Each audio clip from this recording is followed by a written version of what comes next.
জিলাপিগুলো একদম লাল টুকটুকে হয়ে আছে।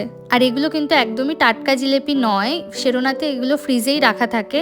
তবে কোনো উপায় নেই, নেই মামার চেয়ে কিন্তু কানা মামা ভালো। অগত্যা এই খেয়েই আমাদের মিষ্টির স্বাদ মেটাতে হয়। আর এই দেখুন, আগের দিন শেরোনা থেকে 150 টাকা দিয়ে এই দুটো উচ্ছে নিয়ে এসেছি। একটা একটু সাইজে বড়, সেটা দিয়েই আজকে একটুখানি ডাল করব ভেবেছি।